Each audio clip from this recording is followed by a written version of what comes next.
Hello and welcome to Wands and Fronds, the weekly podcast where we cover magic, herbalism, and more. I'm Shannon, And I'm Nick. and we are your co hosts. So today is going to be a fun one.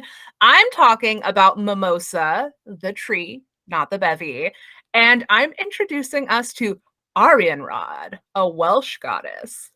Ooh, love that we're getting a little Welsh, a little visit to Wales this week. Hmm. Um, so I'm talking about, wow, we're really painting with broad strokes here, but I'm talking about the magic of new beginnings. I love. I Um, love. I don't know if you saw my face contort a little bit, but there's a lot to say. There's a lot to say. So, but before we say a lot, which is what a podcast is, um, Shannon, when did you feel the magic this week? God, this week was a good one for me magically in the garden. I've been kind of redesigning a big swath of empty space next to my porch. So in Park La Brea, they have these like areas that aren't really adjacent to any specific like apartments or houses that are kind of public-y areas, but often people will take them over and garden them because they're ugly naturally. Um, and that's what I'm doing. So I put in a footpath this week Wow. and I planted some rosemary along the footpath and planted my pumpkins. So I was just really feeling like creating this magical place next to my like it's where a bunch of my veggies are growing, but I like totally cleared it out, like hand pulled a bunch of weeds, got down there in the dirt. It was really lovely. So it was, it was very dirty, like literally dirty. Like there was a ring in the tub after my shower. And that's like when I feel honestly my most witchy. Incredible. You're like yeah. I was gonna say you're like a boiled potato in Exactly. in in your in your dirt bath. Exactly. And that's what I'm just like magic. But what Oh about yeah. you, Nick? Okay, so I did find an incredible new tree. And Mm, you are gonna love this because it is a sycamore tree. I love it. Okay, so as you may or may not know, I do occasionally mention on here that I live right on a green belt. Yep. So, anywho, long story short, there is a very, very tall, sort of lanky sycamore tree that is very, very close to my walking path. And usually I have not noticed this tree before, but I was walking and I was getting that incredible smell that they put off. Yeah. Yep. And I was just like, ooh, I'm gonna come hang out over here for like a minute and just like chill with this tree because it really like just it smells so amazing. And I was like, okay, I like this tree. She's kind of lanky though. She's like very trunky. Okay. I Uh, like that though. but I like her because it's really close to the bend in the creek where I did the 2020 cord cutting too. Yeah. And I'm like, I don't know what it is about this little bend in the creek. You know, the Celts had a thing about like the bend in a creek being a magical spot or like Yeah. a thin spot in the Vale even. So No, I absolutely. and I feel like that tracks. I feel like that tracks. Yeah. I agree because it's almost like a liminal space within the liminal space because like moving water is inherently liminal. Yeah, but then it's the like the way the creek kind of like curves around, it's like it's its own little piece of land that's like almost an island, almost, but Yeah. not. It's cool. I love it. I love it. Uh, and then a close second is, and this one is less cool but related, was that there is this gorgeous, I don't want to say bush because I know it's a vine, but it's a datura. Mm-hmm. And the way they have it growing in this box, it is almost shrub-like. I love it.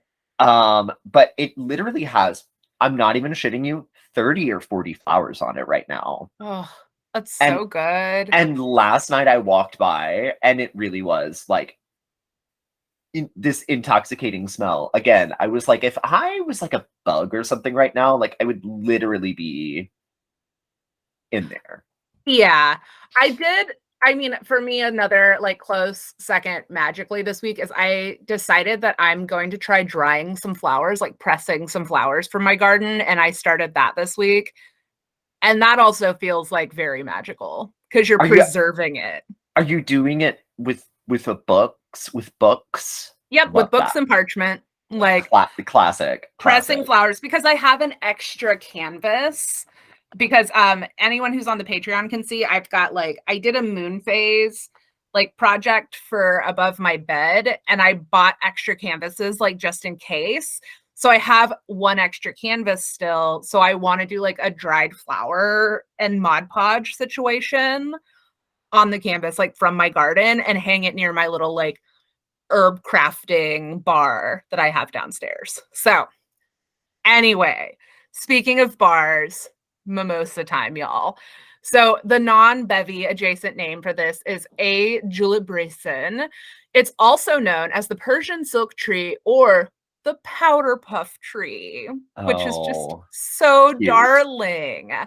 So it's native to Southwestern and East Asia from Iran to Japan, but it's all over the US now too. It even gets as far northeast as like Massachusetts. So gets around. It is a smallish tree or shrub, and it can vary in height from 10 to 50 feet tall. So there's like a bit of range here, right? And the tree has a large canopy with smooth, light brown bark.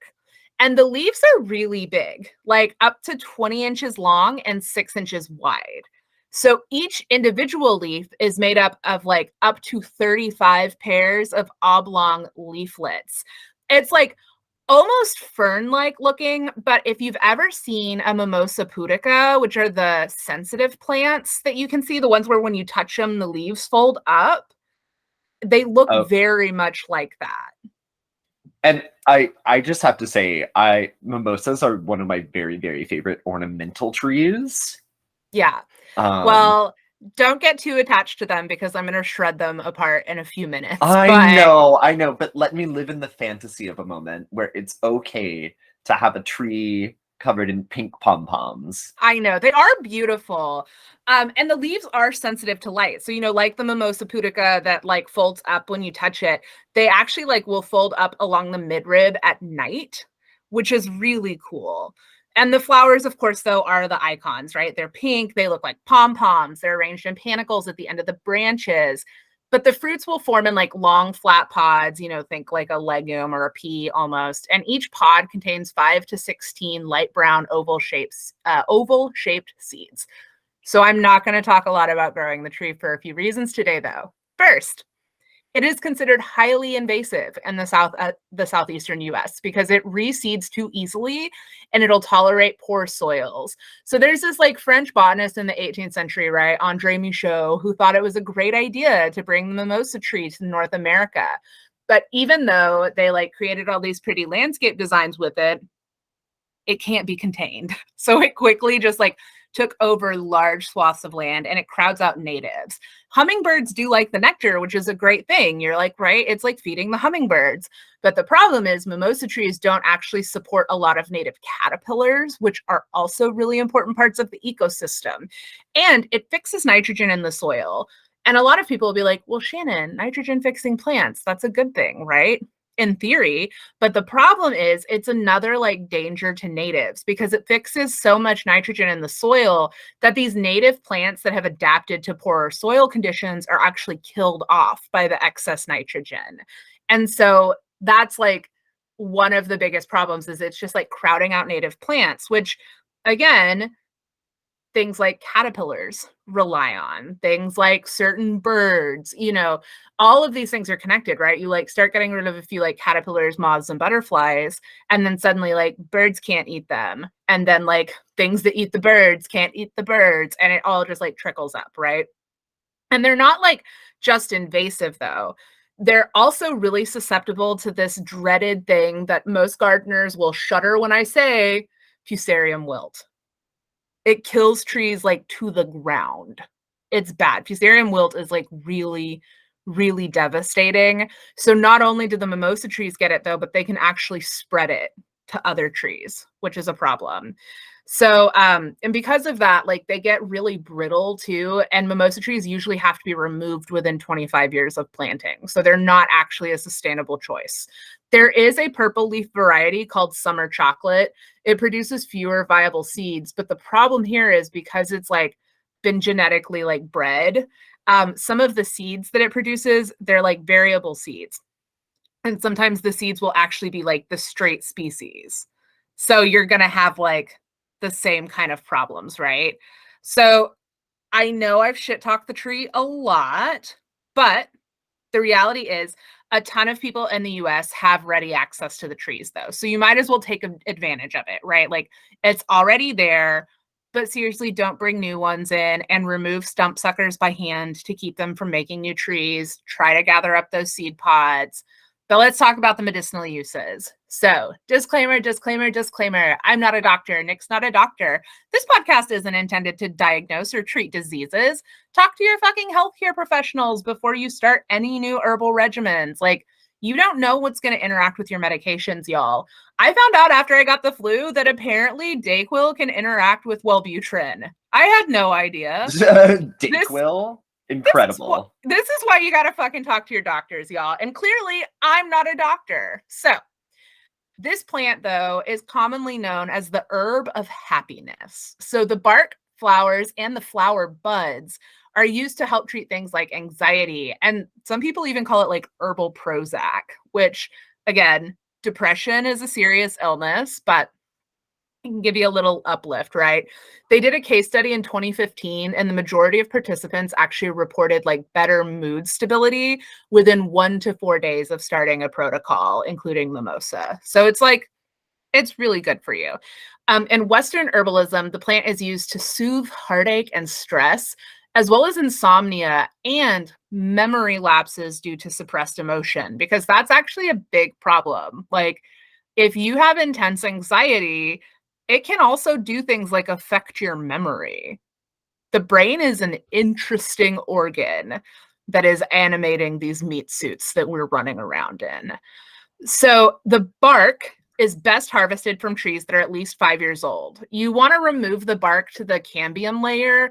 And so that's the growing layer of the tree. That's usually where you see like a color change. So like the light brown bark will give way to something that looks almost like white. It's also usually like a little bit more moist. That's the cambium layer. And to harvest the flowers, you want to get them in the morning, just as soon as the dew has dried off, but before the heat of the day, so they're not wilted. And honestly, like just wait until the tree is in full bloom to harvest it. It just makes your life easier. It's more efficient. And a lot of recommendations I've seen say that you shouldn't harvest more than a pound at a time, but that's really because the flowers can like crush each other if you like pile too many in whatever you're gathering them in.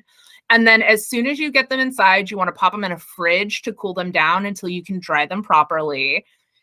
The dried bark can be made into a decoction, and the flowers can also be made into a decoction. Remember, the difference between a decoction and a tea is with the decoction, you're actually like actively boiling the plant material for an extended period of time.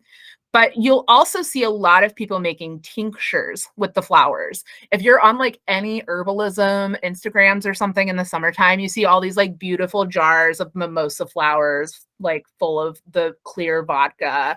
They're very pretty, but just remember, like if you're using fresh flowers or any fresh plant material, I really suggest you like do the extra legwork to get that 100 proof vodka or even the Everclear, just because there's more water in there. So I just would be extra cautious and go with the higher proof alcohol. Smirnoff actually makes 100 proof vodka. Like obviously we're not sponsored by Smirnoff. That's just the one that I've been able to most easily find, because a lot of vodka is 80 proof. So, check out your local liquor store. Everclear is also really great for making tinctures, but for some reason I cannot find Everclear in California. I feel like it's really easy to find in Texas, but for some reason I just have not found it at liquor stores out here. Which is, it is a bit strange. It is a bit strange. Maybe demand for stuff like that goes down when you legalize weed, though. Maybe. I mean, who knows? I In mean, I that's just off the top of, off the cuff, even off No, the cuff. it's an interesting theory. I mean, I'm on board. I've just looked at several liquor stores near me and cannot find it. I mean, I'm sure I could if I like went outside of the city, but like I don't want to do that. So in I will. Japan, I will. I do. I will just say that one thing I noticed about LA is that there's not a lot of like huge liquor stores. Like I did not see a single like Total Wine and More. no, we've got Bevmos, but they're like usually smaller and in like shopping centers. Like there's a Bevmo near the Target that we go to in Oh, sure. WeHo, but they're still like they're so much smaller than the liquor stores in Texas. It's like it's like truly a grocery store site. Like if you have not been to a Total Wine and More, it is as big as a grocery store. Yeah. It's for sure bigger than Trader Joe's. Yeah, it's like a fucking super Walmart of liquor. It's It's incredible. and wine. It's wild. In Japan, though, this bark decoction is also used topically for things like sprains and lower back pain. Hi, welcome to your 30s. There was also a study where they took extract from the stem bark and found that the components have a really high potential for anti-aging use because of their effect on free radicals. So some people do suggest adding like a really strong decoction of the bark to your skincare regimen. So hey, try it out. But you do need to know what species of Albizia you're working with because some species do have poisonous parts. Although even in those species, like those constituents can usually be used topically. But again, you just really like do your research if especially if you're trying to like harvest stuff that you didn't grow yourself. Just be really careful. Also, they say don't use mimosa if you're pregnant or breastfeeding. Meh. So, let's talk about magic. The mimosa is associated with the water element and the planet Saturn. So I know you might be like, oh, this is all about like joy and happiness. And I thought Saturn was a planet of boundaries, which it is. But Saturn also governs areas of things like ambition, career, even manifestation. So that's, I think, much more where the Saturnian magic comes in. So, of course, no surprises here, strong associations with like magic for joy, but it is associated also often with magic aimed at like making changes in your life, expansion. It's a great flower to use in magic for things like career shifts, or even if you're trying to make positive changes. And that's a different type of magic than like banishing bad habits. This is more about like calling in things that are good for you as opposed to like banishing things that are bad for you, which sounds almost the same, but energetically, those are different types of spell work. Just, keep that in mind. It's also said, though, that mimosa flowers can bring prophetic dreams. Throw them in a sleep sachet. I think that if you're doing work around like manifestation and calling things in, it's also worth it to like add in some dream work during those moments, right? Because it's like, yeah, you can do all of this active spell work, you can do work while you're awake. Why not also add in some like work while you're sleeping if you're trying to make a big change? You know? You only got so many hours in a day, maximize, y'all.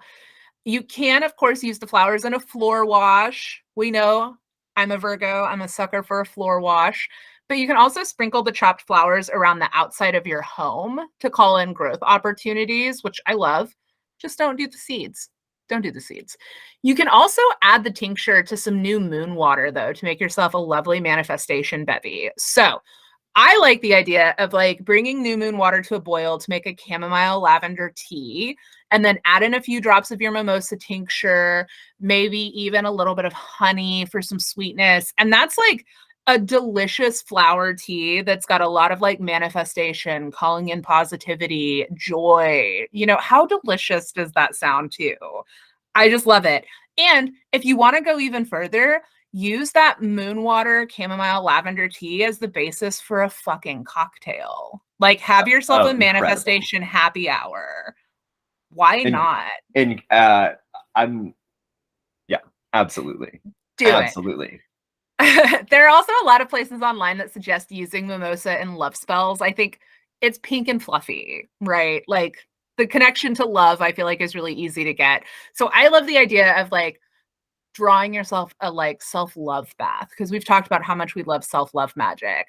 Put some rose quartz on the edge of the tub, light some pink candles, use your favorite scented bath salts, drop in some like full-size fresh mimosa flowers, revel in the majesty that is you. Like, how Incredible. good is that, right? So that's that, my friends. Like, it's a little shorter and sweeter because the deity profile I'm getting into ended up being more than I expected. But my sources today, hgtv.com, hey yo, The Herbarium, reclaimingyourroots.com, and shadowsmagicplace.blogspot.com. Love that. Love that. And honestly, I think the spirit of the mimosa is going to be very much in line with what I'm talking about. Because I feel like it kind of got a little weird. It kind of got a little weird with this one. So let's just get into it. So this is one of those situations where I think the internet and I are at odds. So we came into this week with something pretty vague as my topic, starting over, magic for starting over specifically, which is something that I feel like I saw so clearly in my head during the planning session. It happens sometimes when we're like, oh, this is a great topic. And then we're like, oh, that was a very broad thing that we decided to talk about. So, and it's like, yeah, but our dear companion and friend of the pod, the internet, had other ideas. And so what do I mean by that? Well, she seems to think that what I mean by starting over is New Year's. Like, so I found all of these really kind of fun spells for New Year's, which, kind of like bring in that energy of new beginnings and like fresh starts. But that's really like not at all what I was thinking of. When I say starting over. And yeah, it's also fucking July. Like, clearly a New Year's episode was not what we were thinking. No. But, and then I was kind of thinking it's like, Cancer season, and sometimes you are just so deep in your little feelies that maybe you fantasize about, like maybe you even harbor extremely detailed fantasies about disappearing from your life and starting over in another town, perhaps under an assumed name. And then I realized that thinking about this as much as I do is probably not the healthiest thing.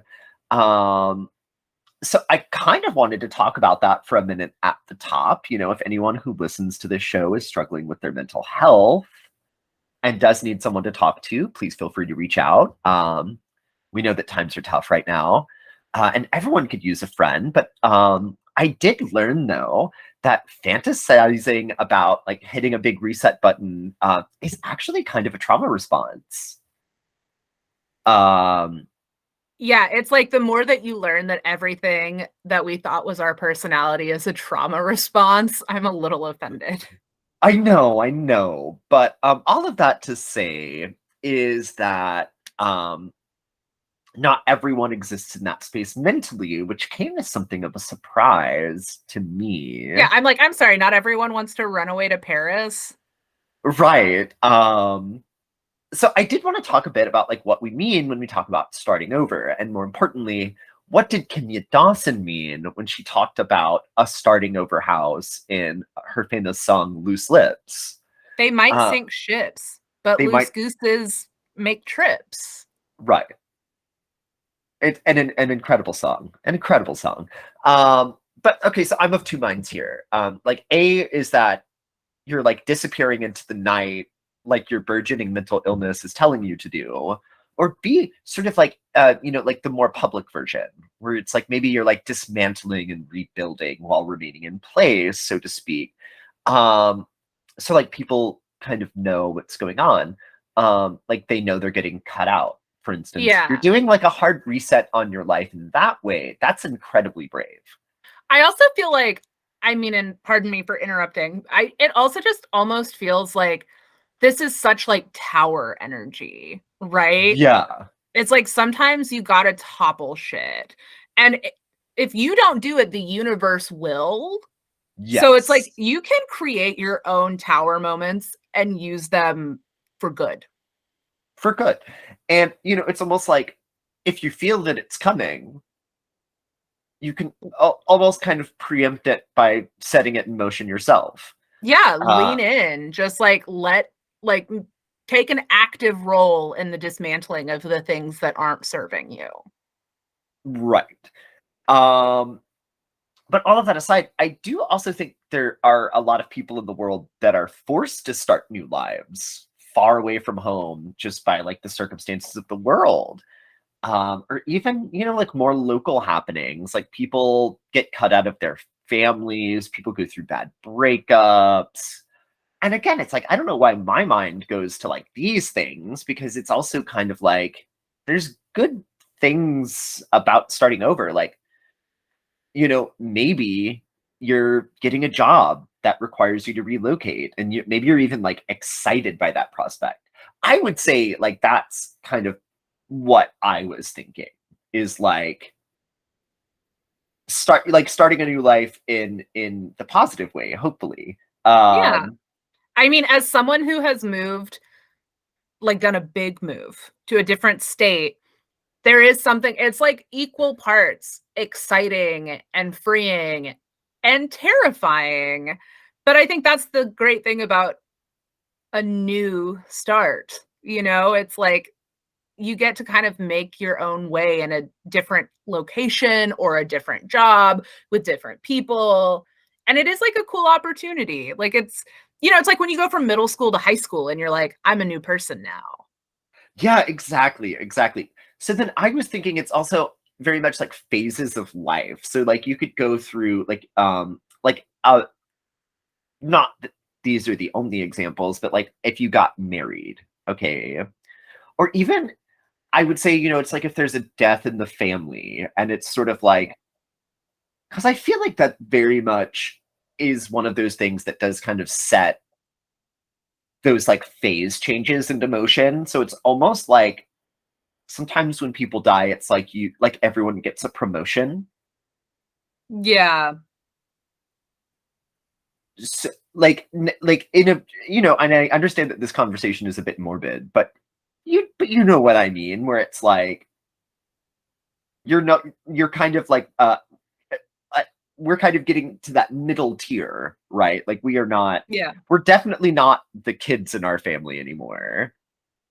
Yeah. Um, But we're not the elders. We haven't entered crone phase yet. we have not entered crone phase yet, but I do feel like there is we're kind of entering like that mother phase, that like, or I that's kind of where I feel. It's like I'm finally feeling like very much more like an adult. Yeah. I think it's like, and if you want to think about it in like the triple goddess type archetype, right? There's like Right. the maiden, mother, crone. Getting into the mother phase of life doesn't necessarily have to accompany like having a child, Right. but it is still like a transitional period. And it's like very Saturn return. Like this is a much more Saturnian episode than I anticipated. Absolutely. Well, and it's like, okay, so but it's like I have this topic, and I'm like really like butting up against myself, because I feel like this is almost like shadow work, even that I'm just like doing kind of like live in real time on my podcast that I do with my friend. Um and but it's like really, it's like, why is it a Sagittarius moon thing? Because I feel like there's like this Sagittarius thing of like wanting to run away all the time. Like it's just strange to me that people don't live their lives in like fight or flight mode. Um Yeah, can't relate. Truly cannot relate. Um but so we wanted to talk about sort of like starting over, though. And also, for some reason, when I was thinking about this topic, I was thinking about Kiki's Delivery Service. Um, because Okay, that, iconic. but because that to me is like what I think about when I think about like starting over, Like little Kiki, like cleaning out the little room above the garage or whatever, and like, you know, like scrubbing the floors and like buying her little groceries and like, you know, taking a walk around the block. Um, like you own the damn place. And like I think that's incredible energy. And I think ultimately, after much deliberation, I think it's okay to want that. I think it's definitely okay to want that. And it's not so unhinged to like think about that a lot. And I think one thing I did kind of want to put in here though, in was that doing this research, I came across a like lot of Pinterest spells to like start a new life and QWP time. So much of that is absolute trash.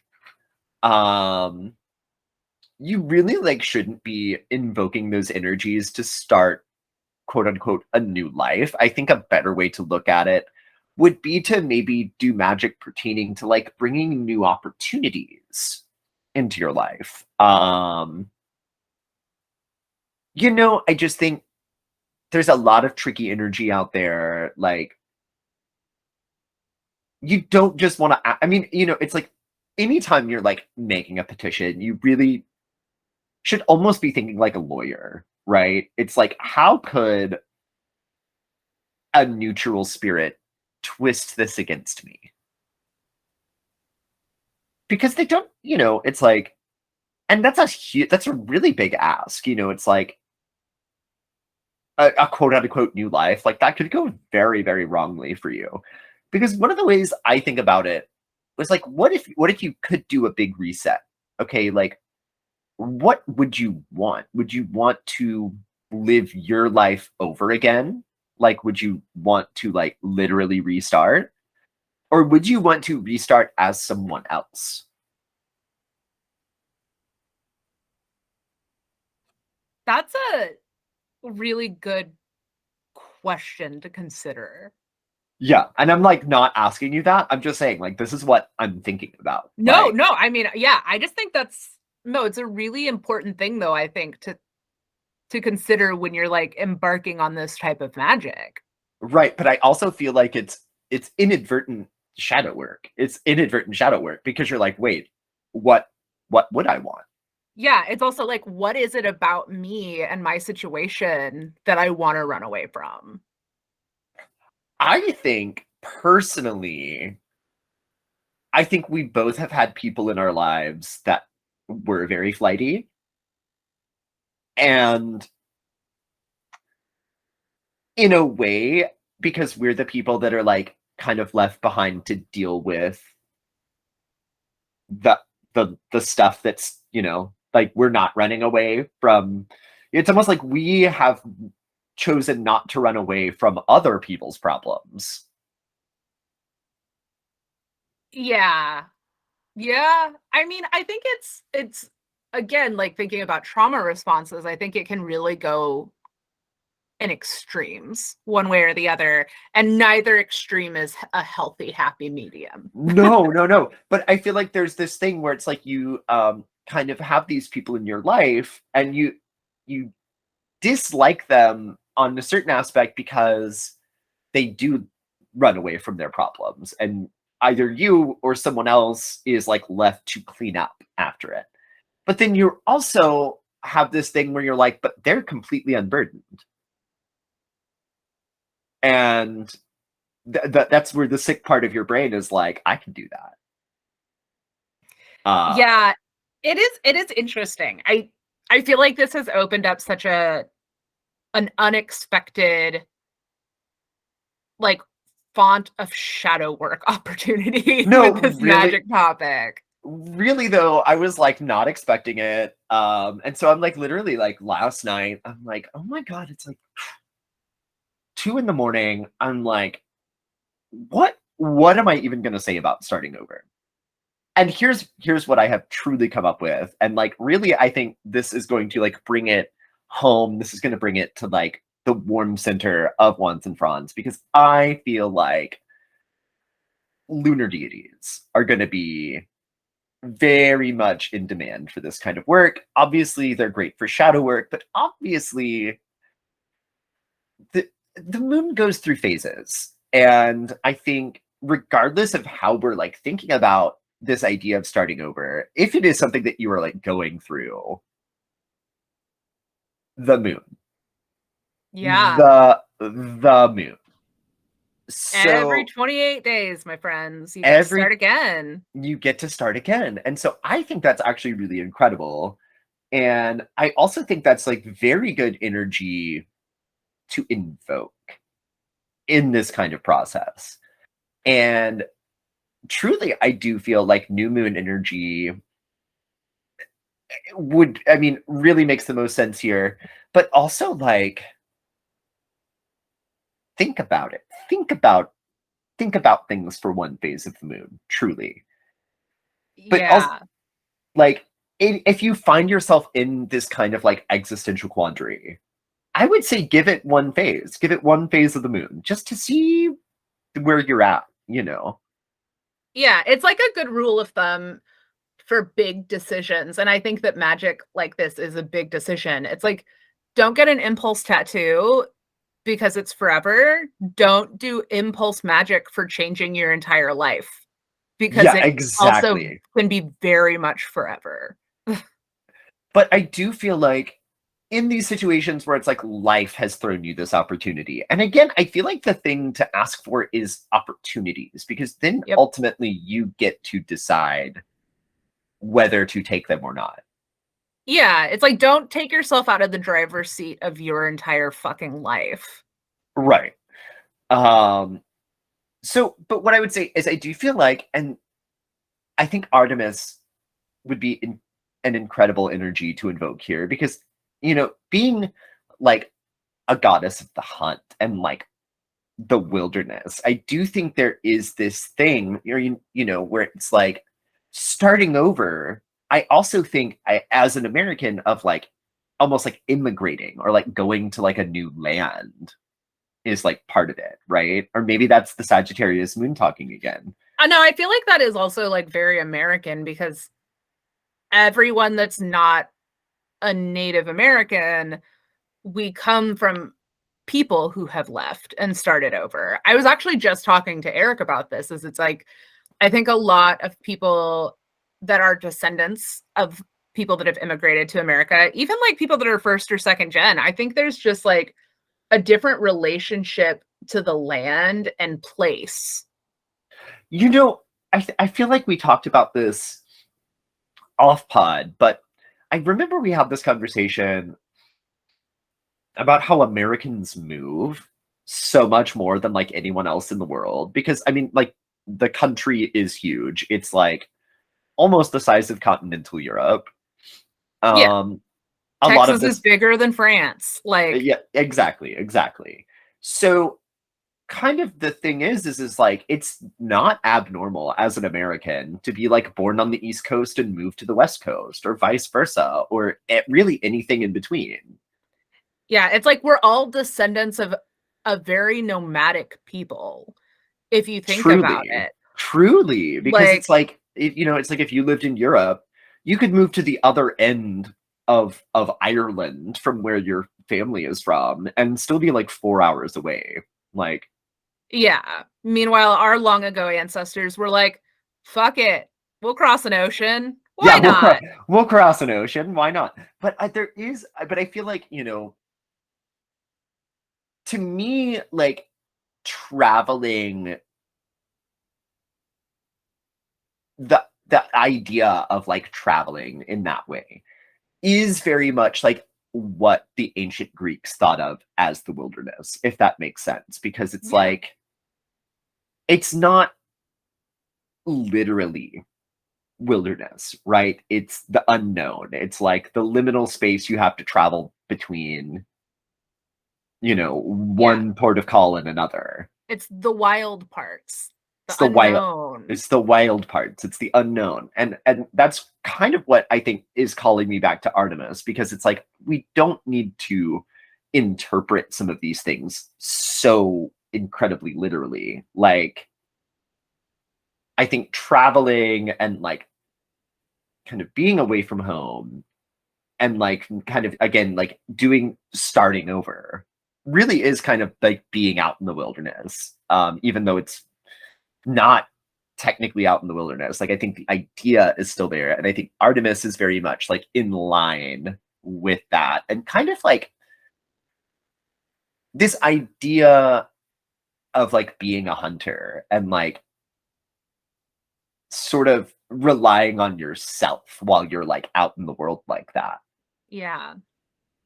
And like even kind of like being your own home so that you don't really have to start over, is incredible energy to bring to this as well, because then it's like what about the other side of the coin? Someone who like moves across the country and doesn't see it as starting over because they're just like confident in who they are as a person. Yeah. I mean, because you're literally, no matter where you go, it's you. It's It's you. always you. It's always you. So can we start over? Is it even possible? These are the questions. And so this week, I'm just like, I just want to share that I'm personally having like an incredible existential quandary, just like thinking about this too much. So I'm gonna stop there, because we are on a bit of a time crunch this week. Sorry, you guys. That's just how it is. But we're not in so much of a time crunch that we can't do some asks. So Yeah, guys, hit us up. Instagram at Wands and Franz Pod. We love hearing from you. Email wandsandfranzpod@gmail.com. Rate, review, subscribe. Literally, if you write a review that says this podcast is good, Nick will do a single tarot draw for you. Isn't that fun? isn't that So much fun? goodness. Our patreon.com/wandsandfranzpod. You get to like see our lovely faces. You get to see our cool backgrounds. You get to see our bedrooms. It's all very sensual. It's very, very sexy. Anyway, but I'm excited. So this week we're going to Wales. We're talking about the Mabinogion. And since the topic was like new beginnings, it made sense to talk about Arianrhod, who is sometimes represented by a silver wheel. You know, there's that lunar tie-in. But also, I think, speaking of magic for starting over and new beginnings, I think that like acknowledging the turning of the wheel of the year, very common witch theme here, describing like the cycles of nature. It's like literally one of the best things about the Sabbats is you can like use that as kind of like a fresh point for you to like kind of shake off the last cycle and give yourself like give yourself permission to drop the baggage, right? But the main source you're going to see in reference to Arianrhod is the Mabinogion, right? So before we get into it, though, I wanted to like quickly give a bit of a disclaimer about this source, because I think there's something important to keep in mind when we discuss this story and other tales that we get from the Mabinogion. So these stories were actually written down and compiled in the 12th and 13th centuries from existing oral traditions. So even though they draw on pre-Christian Celtic mythology, there's like some evidence that Christianity very much could have influenced the way these stories were told. Like we see this with Beowulf too, right? So we have to remember that like by the 12th and 13th centuries, Wales and the UK was Christianized. So the patriarchy comes in. That's going to color the way things are told when they're written down. And I think we just have to keep in mind, right? They're like Mabinogion is a super important resource, but this was like a very long telephone game followed by the works being written down by people who lived in a very different culture than the original bards who told these stories. So the patriarchy is definitely going to color the way these are depicted. But that ends up mattering a lot here because the story we get about Arianrhod and her deception in the Mabinogion paints like a very different picture than we get of Arianrhod as a goddess from like other sources. So in the fourth branch, though, we find the tale of King Math. So Math is a mighty magician and the brother of the goddess Dawn. So Dawn is Arianrhod's mother. So King Moth is her uncle. creepy uncles have been a thing for a long time, apparently. So King Moth has this weird taboo that means he literally can't exist if he's not either like in battle at war or sitting with his feet in a virgin's lap. So at this time, we have to remember that a virgin is more like a maiden, someone unmarried, not necessarily hasn't had sex, because in pre-Christian times, it was just different, right? So King Math loses his current virgin due to a really shitty non-consensual situation with Arianrod's brother, Gwydion. But after that oopsie, Gwydion is like, well, uncle, why don't you ask my sister Arianrod to be your new footstool? So Uncle Math asks Arianrod if she's a maiden. And she's just like, yeah, weird thing to be talking to your niece about, but whatevs. But of course, he doesn't trust it. So he makes her step over his magical rod. It's all so sexual and gross. And as she steps over it, 2 children are born from her. So the first is a blonde little boy who Math scoops up and names Dylan. He straight up kidnaps the kid he forced her to give birth to. But then there's a fun twist here, right? When the creepy uncle goes to baptize young Dylan, he turns into a sea creature and swims the fuck away. So that's fun. The second kid is a bit underdone. And in some resources, you even see it referred to as like the afterbirth. But Arianrod's brother, Gwydion, is like, Math isn't going to be the only creepy uncle around here. My turn. So he steals the half-baked baby away, who ages like twice the rate of normal children. And Arianrod is understandably outraged, right? She's been humiliated, forced to birth 2 children that were then literally kidnapped from her. So she curses this like underbaked kid, right? She says like, he will have no name unless I give it to him. He won't bear arms unless I give him the weapons, and he won't marry except for a woman who comes from a race that doesn't exist currently on Earth. So a little intense, but it also kind of feels like she's trying to get back into being a mom, right? Like she wants to name her kid, help him become a good person, not a next-gen creepy uncle. But Gwydion does what men do, and he gets tricksy to get his way. So he tricks Arianrod into giving the kid a name, Lou, and arms for him. And eventually Lou and Uncle Gwydion create a wife for Lou out of oak blossom, broom, and meadowsweet named Blaudeweth, which literally means flower face. So that's iconic. She also becomes like a goddess of flowers. But Arianrod is like furious that she was undermined. And so she bounces to Caer Sidi, which is a magical rotating island. And eventually the sea swallows up the land, Arianrod, and her realm, and they all drown. So there's more to this story though, right? So like outside of the Mabinogion, we got like more of like the story of Caer Sidi and like the magical work she does there. So like this magical Caer, she lives there with her female attendants. Sounds pretty rad. It's also said that the island was in the Corona Borealis, and poets and astrologers learn the wisdom of the stars there. And Caer Sidi is also known as like the gate to the underworld or the land of the dead. And so because of that, Arianrod was also responsible for like the souls of fallen warriors. So she would gather them aboard her ship and take them to Amania, which is also known as Moonland. And in the northern sky, whirling around the North Star, she presides over the fates of departed souls and helps usher them like between this world and the next. So because of this, she's like really heavily associated with like fertility, rebirth, cycles of nature, the spinning of the wheel, so also weaving, like wheel imagery over and over again. So if you're a creative who works with those mediums, like great candidate. But she also rules like the arts, magic, manifestation. She's heavily associated with the moon and silver. So common symbols you'll see are like owls, wolves, the birch tree, and of course like the moon, right? So this is why it's just important to think about like the Mabinogion as like a source that was potentially colored by a new patriarchy, because all of these other associations of Arianrod don't seem to like jive with this like crazy vindictive lady we read about in the Mabinogion. So if you're someone who works with like lunar cycles, you can honor her during the full and new moons, like times when the wheel is at like its peak and its valley. I think, again, she's like a great goddess to call upon when you're working for like this magic to begin again, right? Like if you want to call in a new opportunity, or, if you're a creative, we have all hit that point in a project where you're just like, I want to burn this. well, don't throw it away, keep it. But if you want to like start over and like take a new shot at something, you know, if you're someone who does like needlework, works with cloth, works with weaving, work with Arianrod. She's also, again, though, someone that I think makes sense to honor at the Sabbats, right? These periods when we're all specifically acknowledging the cyclical nature of the universe. And of course, sea magic. Her kid, the one who swam away, he became a sea god, right? But Right. there's also the like tie-ins between like the moon and the ocean and the tides, water, and finally mothers. I think she is a great candidate for moms. So like she sounds super vindictive, but there's this really great article a woman wrote.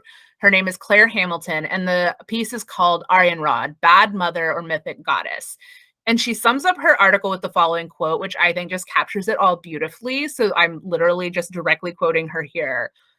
And she says, I believe that Arianrod can be seen not as a furious and vindictive woman, but as a powerful and wise matriarch, a mother who truly understood the needs of her son and the sacred requirements of her maternal role, and who was not afraid to use her crone power to secure them.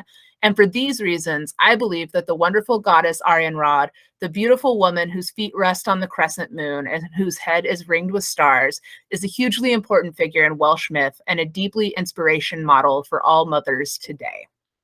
So, those are just like a few suggestions you consider if she's someone you want to work with, but also like fuck the patriarchy and especially like fuck men and creepy handmaiden in power who force women to give birth. So, sources today are Wikipedia, the Encyclopedia Britannica, and feminismandreligion.com. And then, of course, that like great piece by Claire Hamilton, Arianrod, Bad Mother or Mythic Goddess. Which honestly, that's very much my opinion on the whole situation. Is I'm like, what did she do that was actually that bad? Yeah, it's like, of course, if you're in the patriarchy, you're going to be like, oh, I'm sorry, this woman wants to like name this kid. I'm Yeah. like, you mean the kid that she fucking gave birth to? You creepy bastards. So yeah. Anyway, Why? it's a very complicated thing. It's a very complicated thing. And also, why are men? Question mark. Why are men? Ugh. But okay, so we're close to the bitter end here. And it is my turn to do the tarot scope. So for this week, I drew, and I've got my little cards here, so I'll just show you. Leo. Oh, the little Leo. lion. Little Leo. Which also I just think it's so cute. And also it's almost your time, babies. So What's coming up? Leo season comes in with a roar after Cancer season. After Cancer season, but I'm Hot enjoying girl summer. I am enjoying my Cancer season truly. But so for you guys, I've drawn the 3 of coins. That's such a pretty card. And isn't it? And it is reversed. And I will say I have this Marseille deck, and it's got these really great arrows. Oh, that's nice. So because when it's a card like this and it is symmetrical, it's like, which way is up? Well, Yeah. the card tells you. Anyway, so here's the thing. 3 of coins reversed energy is telling me that